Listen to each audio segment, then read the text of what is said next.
one of the wealthiest cities in the world. But by the 1980s, this center of global commerce found itself under siege. From the air. The city had grown up around its tiny airport, but had long since outgrown it. Now, the constant onslaught of huge commercial jetliners was endangering the lives of residents. And the airport's tiny size was threatening to choke off the lifeblood of the city: trade. Hong Kong desperately needed a new world-class airport. But where to put it? There was only one option: to build it 16 miles out at sea. But that would require the largest engineering project in history.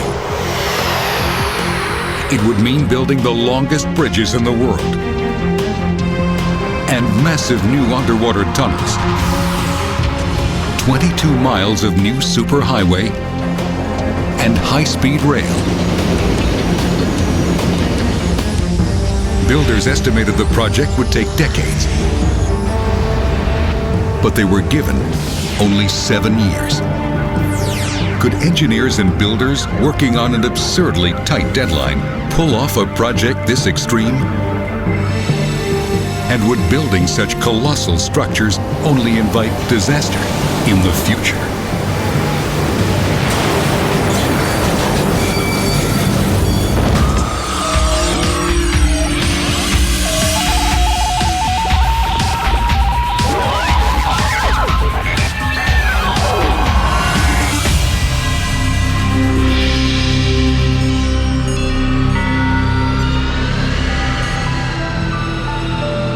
July 6, 1998. New York's JFK Airport. Cathay Pacific Flight 889 prepares for takeoff. It's bound for Hong Kong, but it's about to fly into a great unknown. The pilots have made this trip hundreds of times before, but never like this. Because even as the plane lifts off in New York, in Hong Kong, the airport suddenly goes dark. It's not a power failure. This is an historic event. The culmination of nearly a decade of furious planning and construction. Hong Kong has just shut down one of the world's major international airports. And with planes en route, is moving the entire operation, staff and equipment, to a new one in only 7 hours. It's the final hurdle in a 7-year race to complete the largest, most ambitious civil engineering project of the 20th century.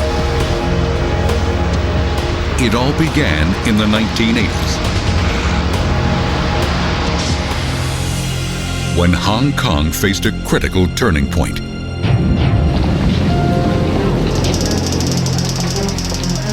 By then, it had become one of the world's great economies.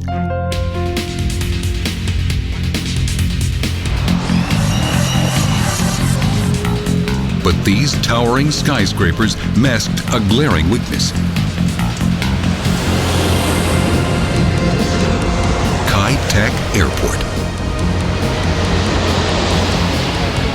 Dangerous and outdated, the airport sat crammed in the heart of the city.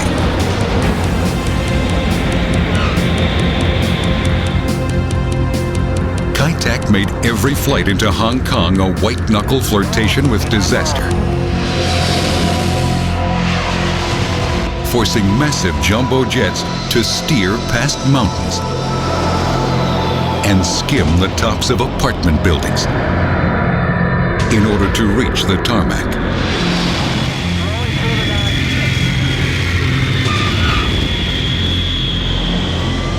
Six accidents or near misses occurred at Kai-Tak in the last 2 decades. In this accident in 1993, the plane overshot the runway, injuring 22 and killing 2. And there was another enormous problem: cargo. The airport had only one runway. It had become a major bottleneck to global trade. Hong Kong could not continue with its existing airport in terms of passengers, and even more important in terms of cargo. Hong Kong is the biggest international airport in terms of cargo in the world. With billions of dollars at stake, Hong Kong needed a new airport. But where? The city was jam-packed, without a shred of available land. There was only one possibility: build the airport at sea. The proposal was mind-boggling. It called for the creation of a new island in the South China Sea. On that island, a massive new air facility, capable of handling the world's largest jets and the single largest passenger terminal on Earth. But this massive airport was itself only a small fraction of the overall project. To get passengers and freight to and from the airport quickly, the plan also called for 22 miles of new superhighways and tunnels, and a new high-speed rail system, as well as the world's longest double-decker suspension bridge.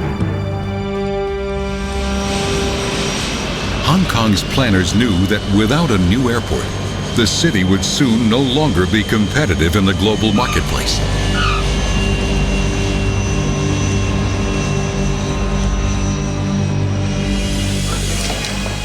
But age-old politics threatened to stop the project in its tracks.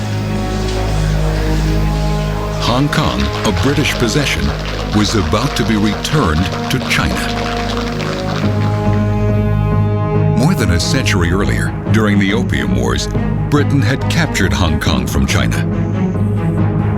But as part of the peace treaty, Britain had agreed to return the territory after 100 years. Now that due date was a mere 7 years away. Many dreaded the impending handover, fearing that China would put an abrupt end to Hong Kong's capitalist economy. If the new airport was still unfinished when they took over, would the Chinese agree to complete it? There was only one way to ensure that the airport would be done: finish it before the takeover. The airport was the pawn in this huge game of chess, political chess that was going on. Engineers projected that under normal conditions, the project could take between 10 and 20 years. Now they had less than 7. In September 1991, the race was on. The first challenge: create enough level ground for the airport. Engineers had their eyes on a pair of rocky little islands called Chek Lap Kok and Lam Chau, 16 miles from downtown. But neither one of the islands was big enough to house the airport by itself. And they both were far too mountainous for long, flat runways. The solution? First, the mountains had to go.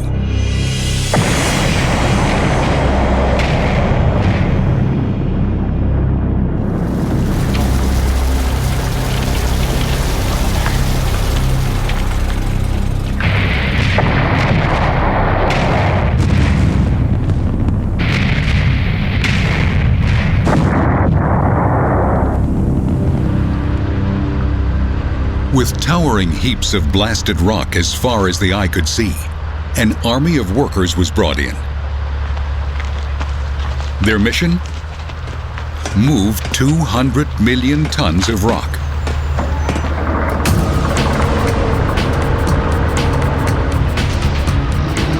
Commanding giant earth movers, they demolished the landscape.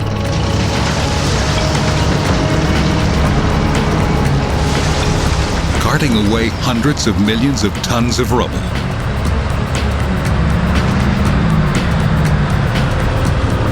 But all that material would not go to waste. It would soon be recycled as fill to turn the two small islands into a single larger one. But before that could happen, the sea floor needed to be cleared. For this task, a fleet of the world's largest underwater dredgers arrived on the scene.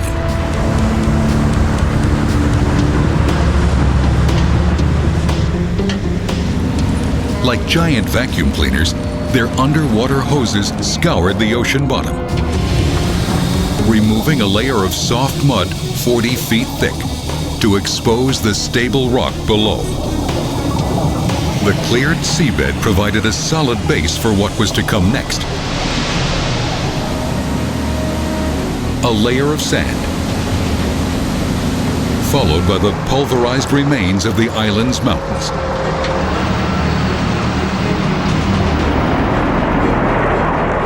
With every truckload, the mile-and-a-half gap between the two small islands grew steadily smaller.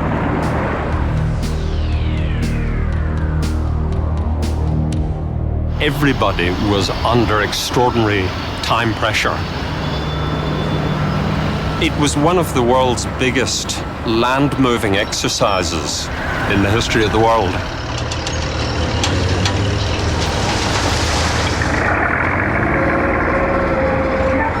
Working day and night, inch by inch, workers on land and sea slowly turned two islands into one. By the time they finished, the workers had moved 600 million tons of earth, enough to fill the Roman Colosseum 200 times over.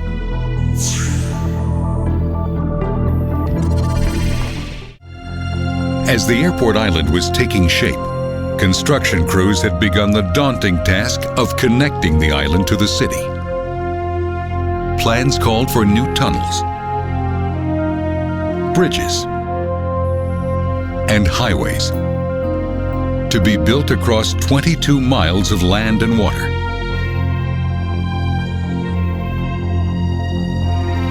Almost immediately, engineers ran into a problem: finding a way out of downtown across Victoria Harbor.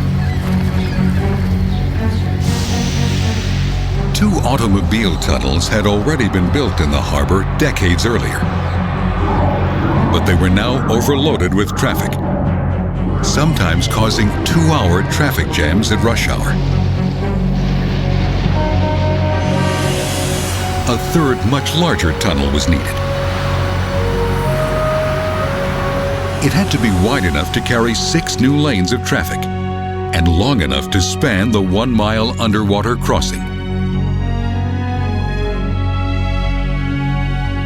Engineers devised a plan to assemble the tunnel underwater from mammoth concrete and steel sections. The sections were manufactured at a harborside quarry 10 miles from the final tunnel location. Each one weighed 35,000 tons when finished, as heavy as a fully loaded ocean liner. When a section was completed, builders capped both ends with watertight seals and then flooded the quarry.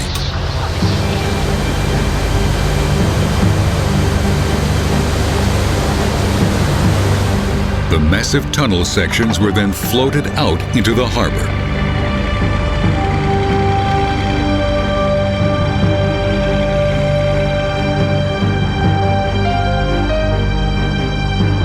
once at the final location, the seals were broken, flooding the section and causing it to sink. Powerful hydraulic jacks pulled the sections together and created a watertight seal. Then, builders made the final connections from the inside, and the tunnel was complete. It lay more than 50 feet underwater and stretched for more than a mile, connecting the busy island of Hong Kong to the mainland.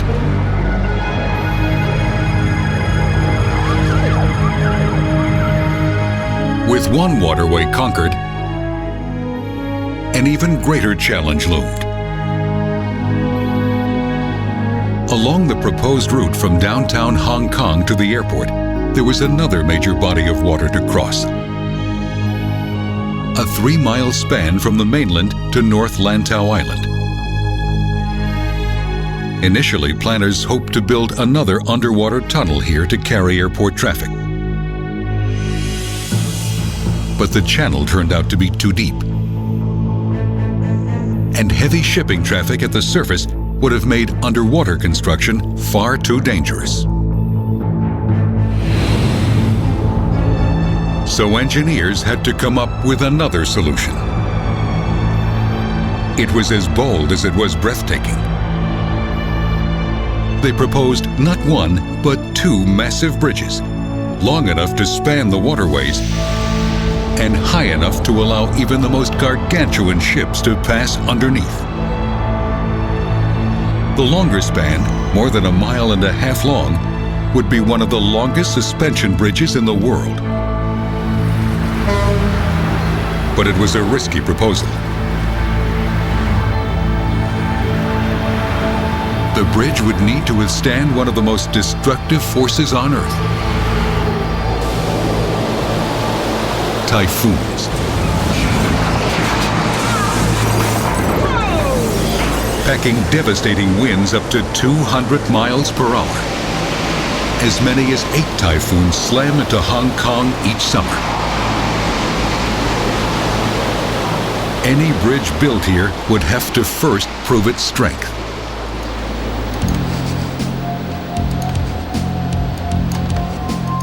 To understand how winds would affect the structure, engineers first created computer models.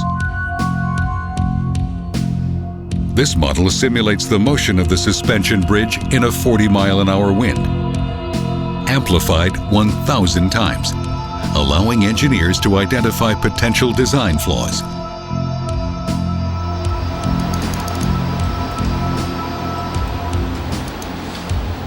Using the data collected, engineers next built a detailed scale model.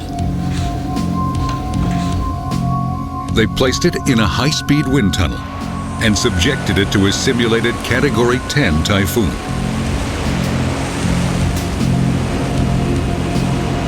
The results were disturbing. The bridge would become dangerously unstable in high winds. Designers couldn't make the bridge any shorter, so they made it heavier. Below the main roadbed, they added a lower deck for trains and 2 more lanes for traffic. This design stiffened the bridge. It solved a potential problem and added capacity. But for the builders, the design raised the stakes. Now they had to build the largest double-decker suspension bridge in history, with no extra time to do it.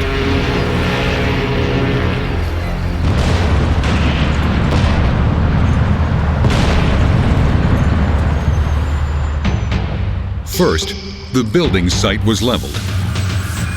The next step, build 2 mighty bridge towers to shoulder the enormous weight of the fully loaded structure. They went up like skyscrapers, each more than 60 stories tall.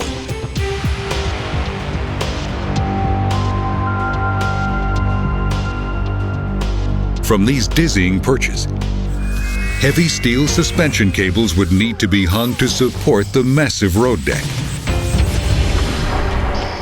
But the giant cables needed to be 3 feet in diameter, and each weighed 15,000 tons. Because of their massive weight, the cables could not simply be assembled on the ground and then hoisted into place. Instead, bridge builders used an ingenious but risky technique. They built the massive cables in the air.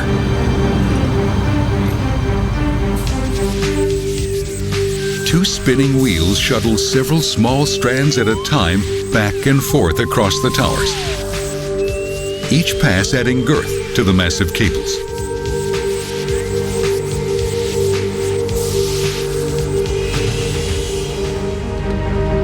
Once the cables were secured in place, workers could tackle the final and most dangerous part of the job: installing the huge bridge decks. Each prefabricated section weighed 1,000 tons and had to be hoisted from a barge on the water, 200 feet straight up.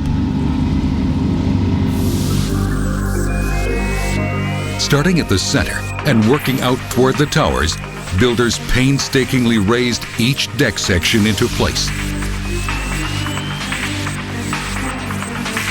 Finally, 5 years after the project began, the bridge was complete.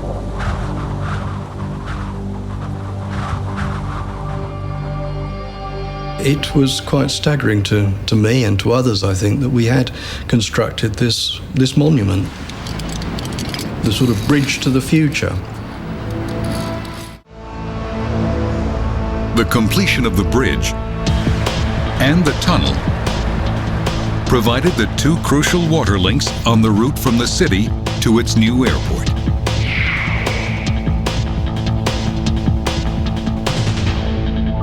But those two links needed to be connected to each other.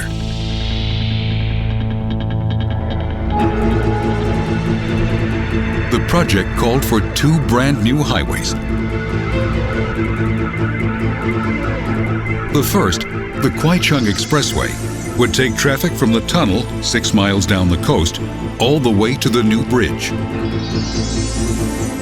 Building it through the congested Kowloon Port District was like trying to arc a bridge over a raging river. To keep the port open and traffic moving, builders were forced to construct the new highway over an existing 15 lanes of traffic. And that wasn't all.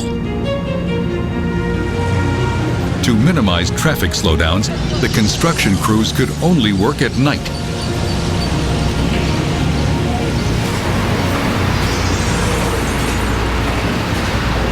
Road crews raced to bolt together Hong Kong's first ever highway in the sky.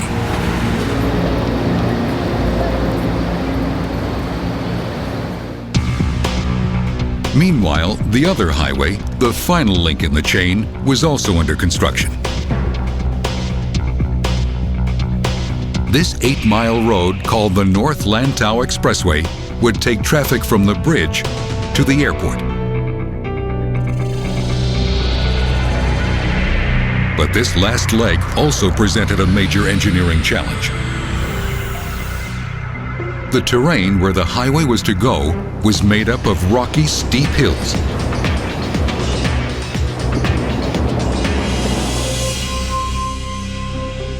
So engineers came up with a novel solution. They decided to extend the coastline out into the bay by more than a half-mile. The highway, rail, and the airport's power lines would travel over this newly created level corridor. Builders dumped more than 25 million tons of rock into the ocean. Enough stone to build a 5-foot-high wall from Washington, D.C. to San Francisco.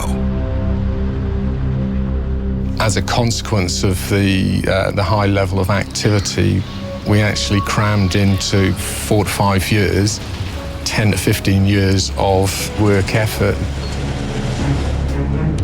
When this final link was finished, the route would be complete. A brand new thoroughfare winding its way from the airport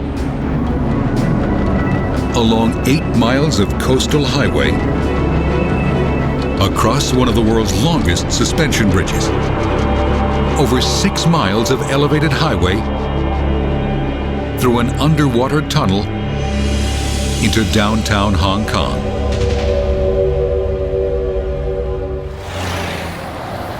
And yet, it wouldn't be enough. The new route would be great for cars and trucks, but it would do nothing for the 2.4 million people who use the subway.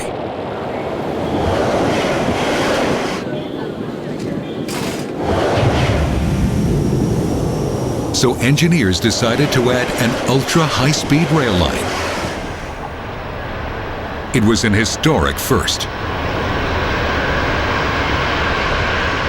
Anywhere else in the world you will find that the railway has been fitted in afterwards. So we had an opportunity to design a railway in conjunction with the design of the airport itself.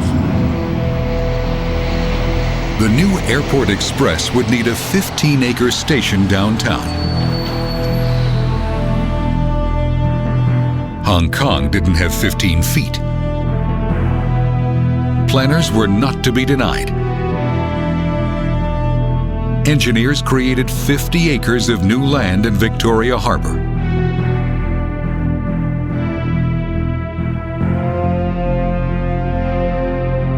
In only 2 years, the new station rose out of the ground.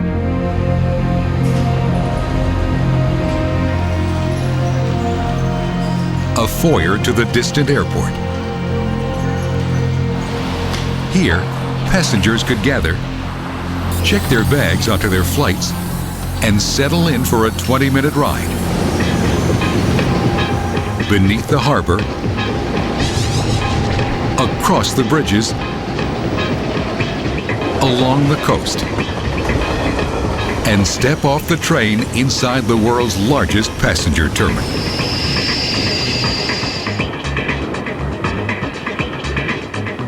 There was just one problem. There was still no passenger terminal.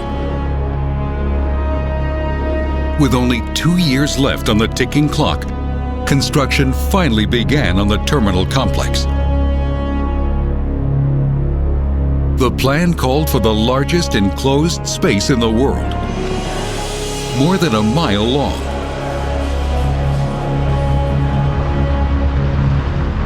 But as builders began work on the terminal's massive foundation, they made a chilling discovery. Ocean tides were forcing groundwater up into the foundation. If not corrected, that groundwater would push the terminal off its foundation. All 6 million square feet of it. Engineers knew they couldn't fight the force of the tides. They needed to find a way to secure the building against that steady pressure. Using massive hammer drivers, they pounded huge concrete piles into the earth, each weighing 25 tons. The piles went through the landfill down to the ocean floor, effectively nailing the terminal to the bedrock.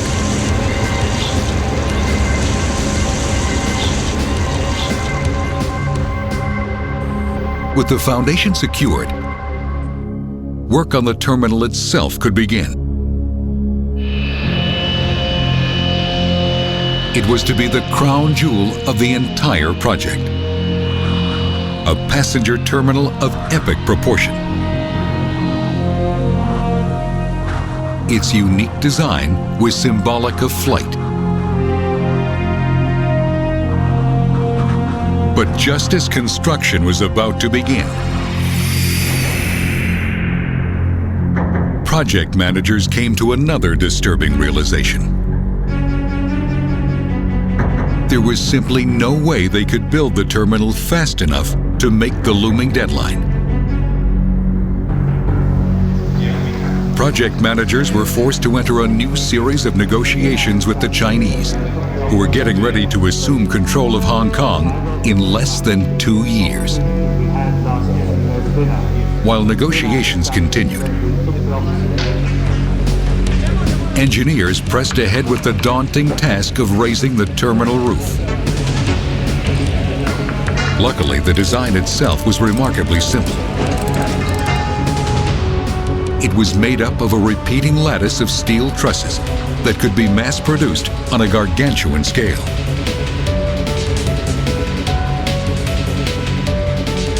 Builders set up an enormous assembly line to build 136 identical roof segments,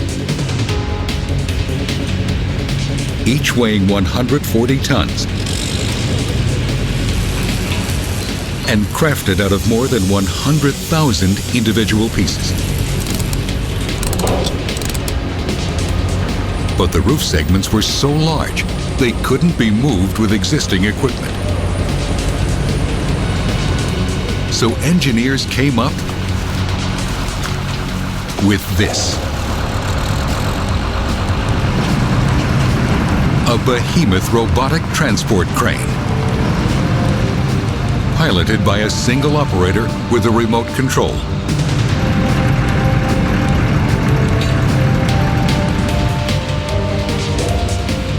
Once at the site, giant cranes stretching 20 stories high carefully lifted each piece into place.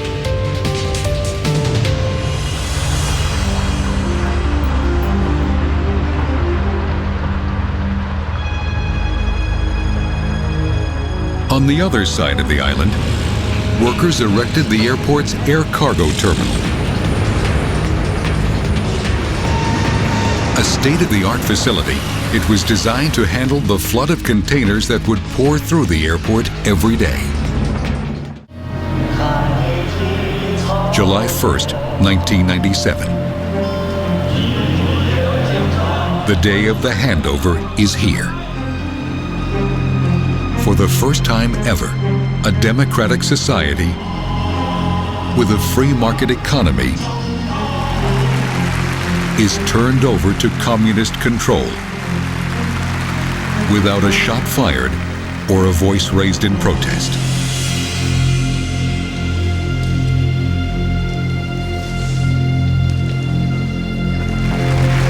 But there's a hitch. The airport is not finished. And now China is in the driver's seat. Engineers are afraid that the Chinese will pull the plug and abandon the project so close to completion. They do not. Realizing that the airport is crucial for Hong Kong's survival, the Chinese agree to 1 additional year to complete the project. But construction teams know that's not enough time. That's because the airport will utilize a vast array of new technologies, including new systems for air traffic control,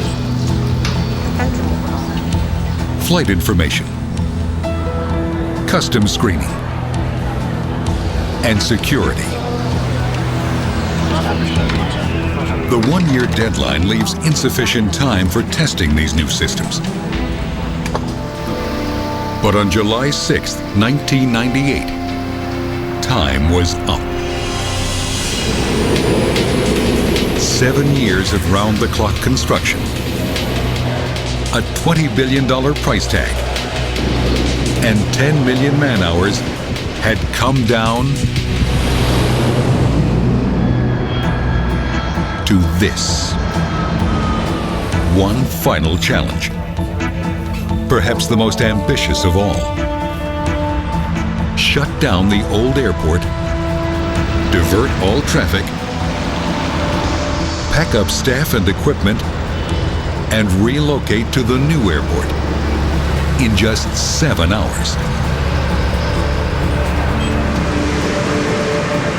Meanwhile, thousands of miles away, Cathay Pacific Flight 889 crosses over Hawaii. If all goes according to plan, it'll be the first plane to touch down at the new airport at 6:30 a.m. But for now, it's a Hail Mary pass. Because the new airport is still not operational. At 1:17 a.m., the runway lights at the old Kai Tak Airport are switched off for the last time. Goodbye, Kai Tak, and thank you.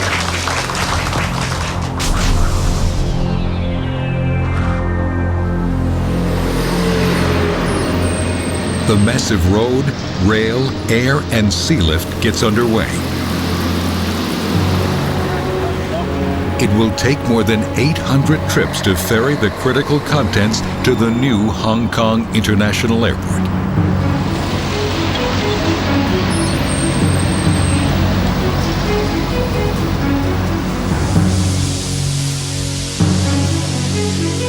As the sun rises on July 7th, 1998, the new air traffic control makes contact with its first customer. Southern 307 for departure.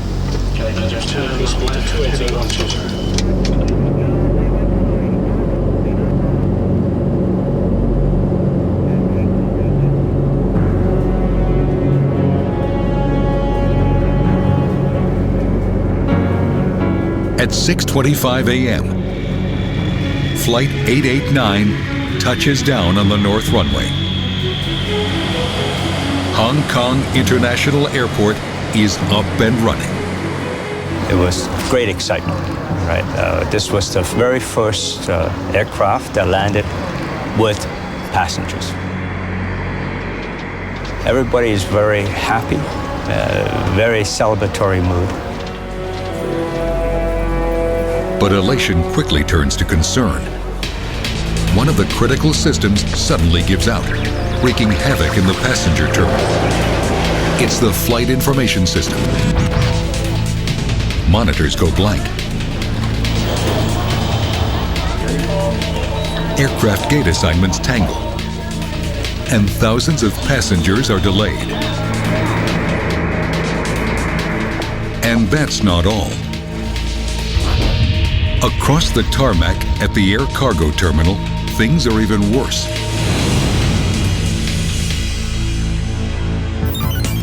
The communication link with the old airport goes down. And then, someone accidentally deletes a critical database.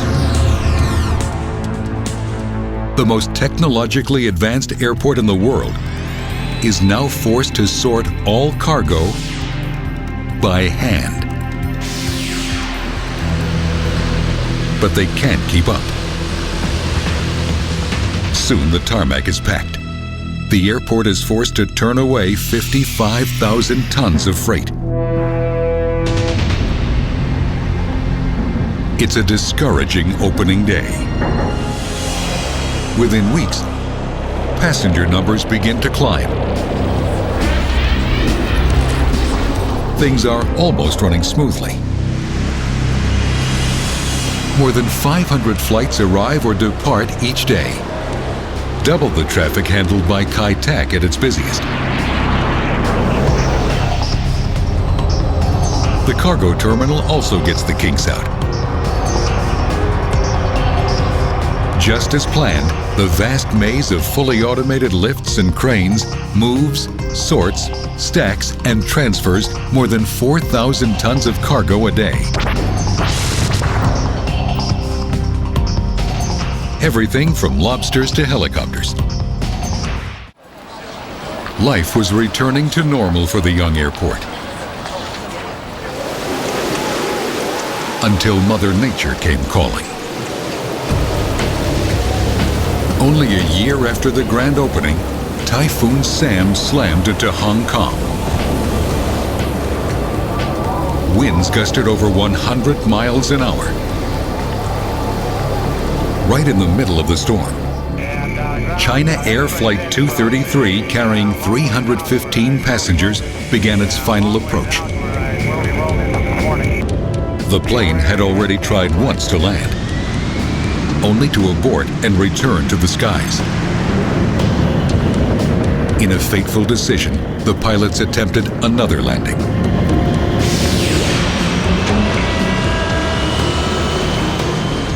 In the final seconds, the plane's right wing suddenly dipped, colliding with the runway. The plane flipped completely over and skidded down the tarmac. Emergency crews rushed to the burning plane. Still, 200 people were injured.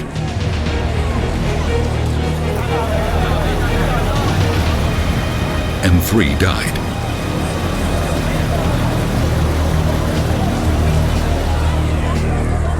It was the first serious accident for the Hong Kong International Airport.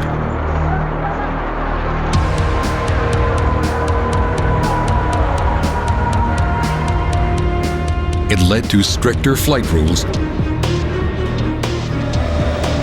and beefed up weather radar.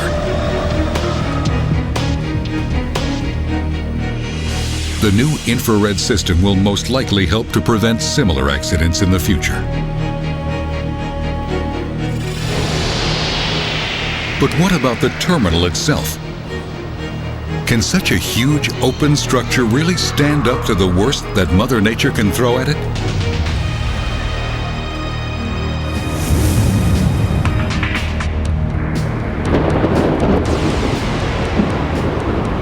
The year is 2010. A Category 10 typhoon with wind speeds up to 200 miles per hour bears down on Hong Kong. The storm's track has it making a direct hit on the airport. Emergency plans go into effect. Air traffic control diverts incoming planes to other airports, and outgoing flights are canceled. But now there's an even greater concern. The hollow glass terminal building now seems like a sitting duck. Engineers worry that the building could be ripped right off its foundations.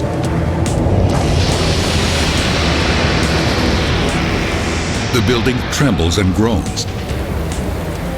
And then, the sound of shattering glass.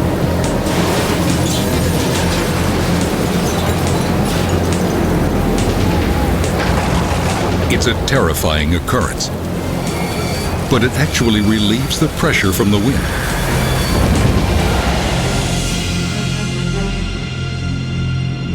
Possibly saving the building.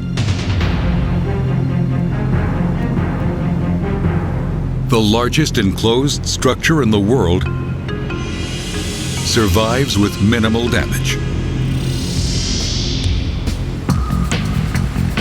While it's unlikely that anything this complex will ever be built again as a single project, the lessons learned are invaluable. And as other cities and countries look to their futures, we can have no more inspiring an example of extreme engineering than Hong Kong.